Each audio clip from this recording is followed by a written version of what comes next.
Broadcasting from the business capital of the world, this is the Podcast Business News Network. And welcome back, everybody. We like to stay in the forefront of what's going on, especially related to your health. And one of the biggest trends of 2025 looks like it's going to be many of us cutting out processed foods. We know for the most part they're not good for us, causes inflammation and so much more. We're gonna start from that point and continue on and look at ways to eat healthy, fasting, how much protein, all of that. And she's got amazing insight as she practices Chinese medicine in many different ways, including acupuncture, fire cupping, and so much more. And herbals too. Got to include herbals. She's out of New York, and Dr. Kelly joins us here today on the program. How you doing today? I'm doing good, Steve. How are you? Very well, very well. And this is something that I've been pondering for a while in terms of eating healthier. So let's look at that trend of more and more people this year cutting out processed foods. When we say processed foods, how do we define that?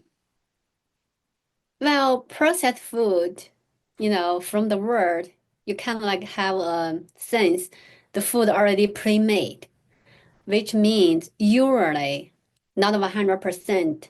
Like usually this kind of food, they put in some chemical to prevent it's getting bad. That kind of chemical which is not healthy to us. And also a lot of container is plastic. So usually we can like know plastic is not good for our health either, right? Because as long as you use a plastic container, don't even talk about if you put the food with a very high temperature, which gonna make the plastic produce very toxin chemical to us. And also the container of the plastic, may get like very tiny, tiny particles into our food. If we eat it, it's very bad for our health. So in that way, we kind of like have a common sense. Processed food is not healthy. Wow. So recently I read that there is a lot of research into microplastics, which essentially is what you're talking about, and these minuscule particles of plastic showing up in our waterways, showing up everywhere. We don't even know it's there because we can't see it with the naked eye. And many are saying that that is what's causing a great degree of cancer right now. So that's concerning. And I never even considered. So let me make sure I'm hearing and understanding this correctly. You're saying a plastic container that the food touches that we eat could be could be a challenge to your health because the food that we eat may be picking up little tiny pieces of the plastic. Are we hearing that right? Yeah, that's one of the reason because, plastic is not food. Our body cannot use it as a nutrition. If the plastic get into our body have to get rid of it. But if the particle is so tiny, our body cannot even get rid of it, it's gonna stay in our body, which is toxin. That can cause a lot of problem, like, can make your blood vessel get too narrow because there's something shouldn't be in there, make make the vessel too narrow, your blood cannot really flow through very smoothly. Wow. And yeah, This is concerning. I never even took that into consideration because let's be honest, mostly everything we consume comes from a plastic container. It's touching plastic. Now, on the other side of that, on our radar for a number of years is plastic water bottles and how you shouldn't leave them in a hot vehicle because it changes the molecular structure of the plastic, and that can also be challenging. But there you have plastic, plastic water bottle. Um, is that also what we're talking about here? That there could be minuscule pieces of that plastic ingested as we drink it? yes, I agree with you. If you leave a water bottle, plastic water bottle in the car, in the summer, you can feel the water get to very hot. So the plastic, gonna have some chemical get into the water when you drink it, Sure. which is bad. So that's why we should try to avoid the plastic stuff, as much as we can. But of course, we cannot eliminate it. So, but we should try our best just for the good of our health. Wow. And that also, I guess, comes into play when you take a container and you put it into the microwave. Now you're heating the food and the plastic's getting hot too. There's no escaping the plastic. There really isn't in today's world. I know it's so hard because the plastic is so cheap. I mean, cheaper compared with other material. That's why plastic is everywhere. But just for our own good and for our next generation, for the earth, we should try to use the plastic as less as we can. I Wow. mean, it's hard, but we should try. Got it. Okay, so when we talk about processed foods, I'm trying to get a better read on that. Let's say you buy a package of English muffins. Would that be considered processed food? Well, any food pre-made, usually kind of like, I mean, there's a different degree, right? Some, like for example, some is pre-made, but it lasts like maybe a week. Maybe they don't put too much chemical inside. But some food I heard, like for example, some fast food, you buy the burger from Yeah. there, you leave it on the table for a month or even several months, it doesn't even change. It's still Yeah. good, Yeah. which means there's too much chemical inside. But there's so many people still go there to eat, feed their kids. It's very hard for the kids to resist because they give you toy, coming with the food because because the toy, so the kids love it. But the point is the food is really bad. If you really care about your kids' health, you shouldn't feed your kids, that kind of food. I mean, maybe you let them try once in a while because, they're kids. They don't really understand how important the health is. They just care about the toy, care about, the taste. But it's really, if you leave on the table, the food lasts forever, which means it's not really food even. I think about So we this eat, often. we eat food because, So, with the yeah, English muffin example, right? I'll buy a package. yeah. Uh, I split them in half, and one half is my serving because I want to minimize the carbs just like a little bit. So that package lasts a longer time than usual. But to your point, Dr. Kelly, I look at the English muffins over a period of time and they look fine. And I have to guess if it was a freshly baked item, I wouldn't be able to eat it 2 to 3 weeks later. Like I'm looking at the package and I'm like, all right, is there any mold? I can't believe there's no mold on it. The expiration date was weeks ago. Seems to be still okay. So, to your point, we can eliminate all of this stuff in our diet. It's what's available, but maybe minimize it by eating more, go to a farm stand, get fresh vegetables, which leads us into um, shopping for produce. A lot of stuff sprayed on them, pesticides, wax to make them shiny and pretty in the store. Um, Buying organic fruits and vegetables. What are your thoughts? Oh yeah, actually very interesting topic because I started to just go to the Amish store to buy my grocery, like started a month ago because the Amish, they usually don't really like technology. Even nowadays, they don't have TV, don't have internet. Their kids don't have iPad, don't have iPhone like ours. Yep. Their kids are happy. So in that way, I think they will put less chemical like normal people like us. That's why I trust them more than our modern shopping mall. So I go to the Amish grocery store to buy the grocery, milk, egg, bacon, whatever, meat. Um, I feel it's more healthier. just because of their lifestyle and how particular they are. And I have to tell you, I was in the grocery store the other day, and I make my own salad, put it together like a couple of times a week, and I like peppers. I just get little peppers and I'll just cut them up and I'll put them in the salad. And they didn't have the kind I normally get. So I saw organic. I'm like, all right, it's a little bit more money. I'm going to buy these. I have to tell you, they tasted so much better. They actually like had just like a pop of flavor of pepper, whereby in the past buying the other ones that aren't organic, they tasted all right, but they didn't have that like super fresh flavor to them. So I have to believe it's worth it if it's certified organic. I think that's the difference. You have to make sure that it's certified organic. Although, yes, actually, it's a very interesting topic again about the organic and unorganic. Like Amish people, they don't really have organic label, I think. Like, I mean, to this store where I'm going to, they don't really have organic label on their vegetable, but I can tell the difference. Like tomato and cabbage, even the carrot, like whatever I buy from this store, I can tell the difference compared with like other grocery I buy from the normal store.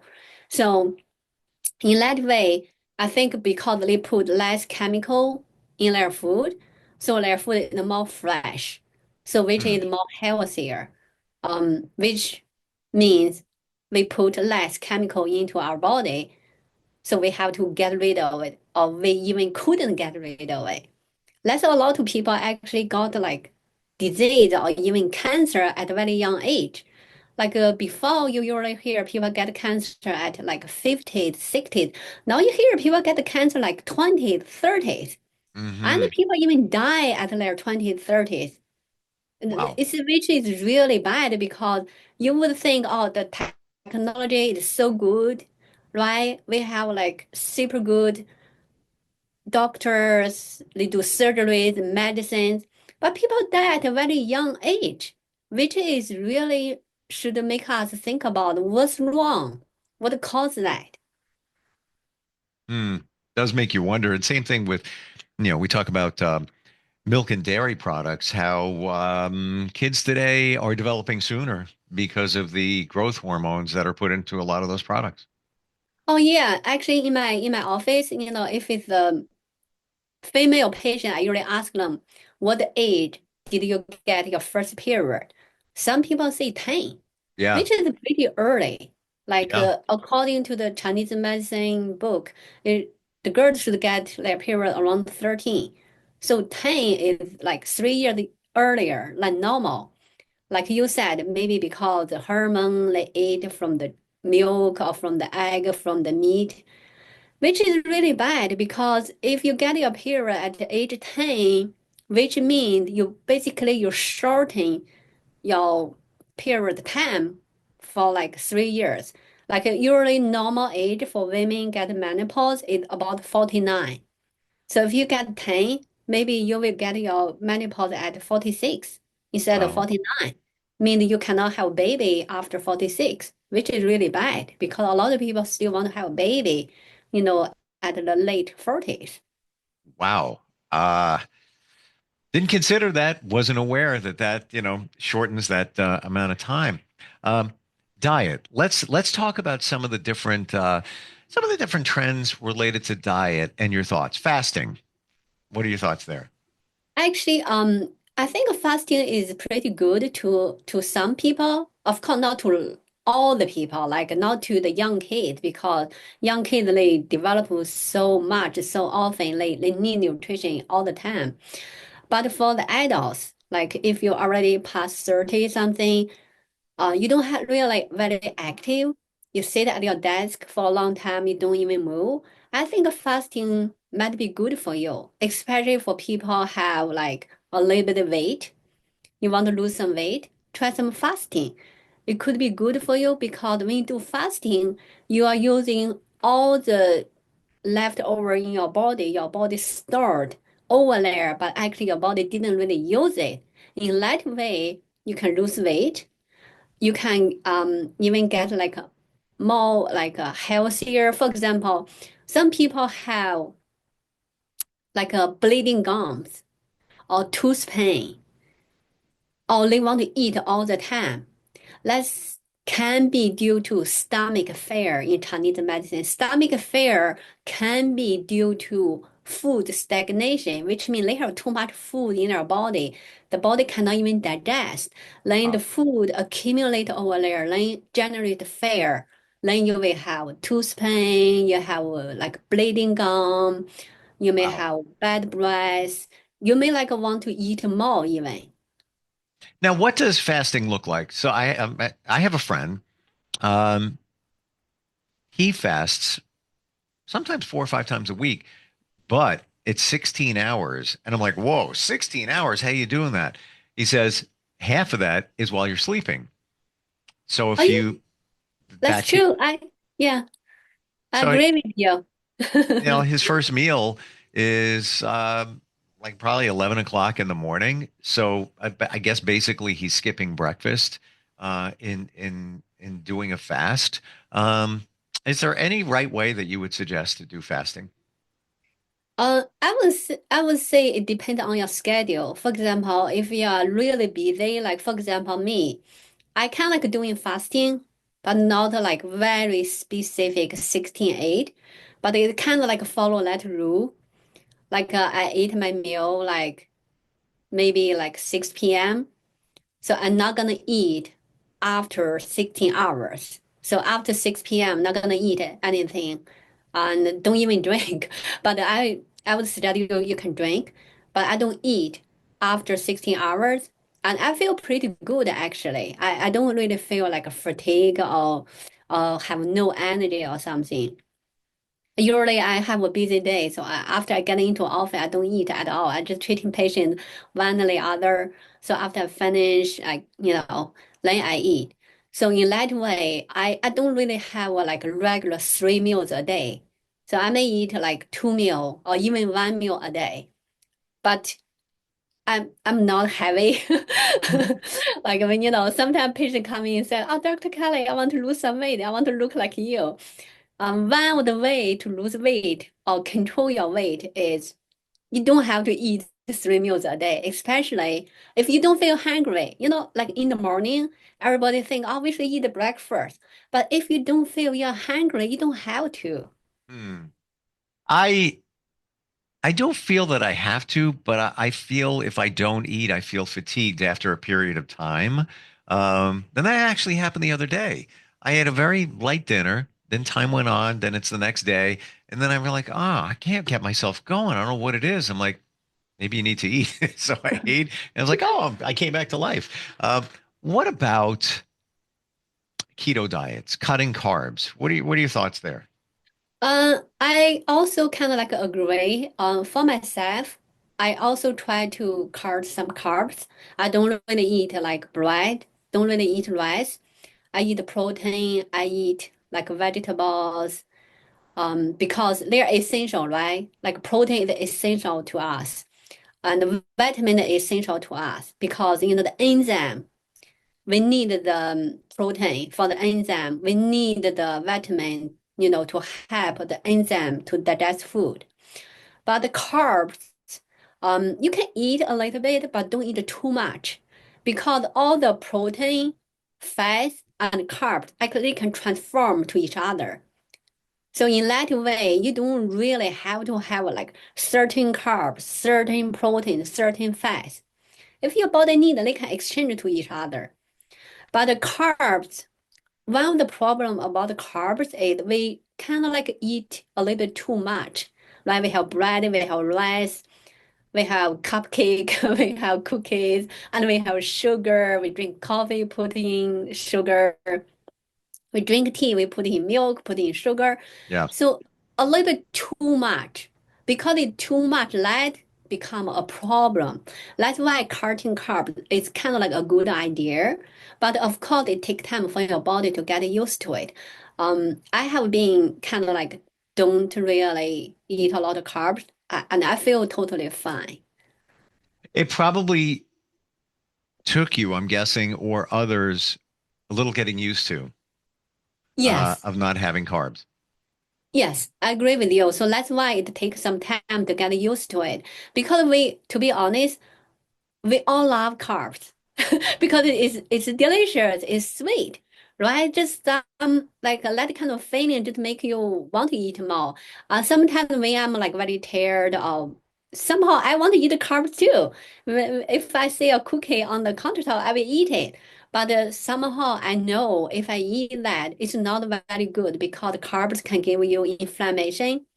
Because we eat too much. Again, if you eat a little bit, your body just use it, digest it, that's fine. But the leftover carbs can give us inflammation, make us like, put on overweight. And also the carbs can combine with protein, make it rigid. That's why, when we aging, we start to have wrinkles, our joint kind of like stiff. We don't look like when we were 18 anymore because our body just cannot use so much like before. When we were 18, we are active. We're doing stuff, we're running, we're jogging. But, after you get to a certain age, you don't so active anymore. Your body just cannot use it. Hmm. Wow. And we don't even know we're adding carbs to a lot of stuff that we don't even need, and I feel everything's a habit. If you get into the habit of not adding that extra sugar to your coffee, or maybe add, something natural like stevia, a natural sweetener, to get away from the carbs. Final thoughts on diet trends and what we should be eating. What can you tell us? Um, so protein is very essential. Protein is essential to us. So, I mean, if you are like kind of like a vegetarian, um, you don't have to eat eggs, but I think egg is pretty good for the source of protein. And vegetables give us vitamins, which is also essential because a lot of coenzyme is from, it's vitamin is from the vegetables. So protein and vegetables, that is very essential to us. So I suggest people, eat some eggs, eat some vegetables. You don't have to drink milk because the eggs can give us protein. You can eat some meat, but of course, like don't try to eat too much meat. Again, too much meat also gonna have something left over. Our body have to get rid of it. If we cannot, gonna turn into, you know, toxin to our body. Final thought, got about 30 seconds. Protein. How much protein should you have per day? Actually, I don't really matter like you have to have too much protein. Just like every meal, have some protein, have some vegetables. So you kind of like balance. You have the essential nutrition for each meal. That's it. You don't have to measure it like, oh, how many eggs I eat a day. Like only one egg. If I eat like two or three, it's gonna give me like, high blood pressure or something. Mhm. Not necessary. Yeah. Yeah, and excuse me, that's why I have that half of English muffin. I eat protein. I'm sorry, I eat turkey meatballs for protein for breakfast every day. I just like it. Good source of protein, and I feel I should probably have some kind of carbs. So that's why I have half an English muffin. It's not as much as a full English muffin. But yeah, to your point, just balance. Have a balance of everything you eat. This is just a piece of what you offer in terms of Chinese medicine. We've talked about herbals before, acupuncture. You're available for consultation for anybody anywhere because it can be done virtually. And of course, you're located in New York City. Dr. Kelly, what's the best way to find you? They can call me 347-885-1865, or they can go to my website, kelly121acupuncture.com. So on the website, there are phone number, there are email, you can submit a form. Yeah, my office is also convenient, like 121 East 60th Street 2A, New York 1022. The subway NRW 456Q is just right over there. So it's very convenient. You can call me, email me, text to me, or can just, go to my website. Yep. And your website again is kelly121acupuncture.com. Yes. Excellent. Thank you so much for today. Learned a lot. Watching the plastic moving forward. Didn't even think of um, what could be happening. And everything touches plastic. Wow. Thank you. And we'll catch up next time we get together. Thank you, Steve. We'll be right back. Are you looking for even more of the podcasts and hosts that you love? The Podcast Business News Network is proud to announce that you now have even more ways to listen live. Check out the MyTuner Radio, online radio box, and Simple Radio apps on iOS and Android, or find us online. Search for Business News Network on mytuner-radio.com, or search Podcast Business News Network on streama.com and onlineradiobox.com/US. Take your podcast on the go and don't miss a minute of the action.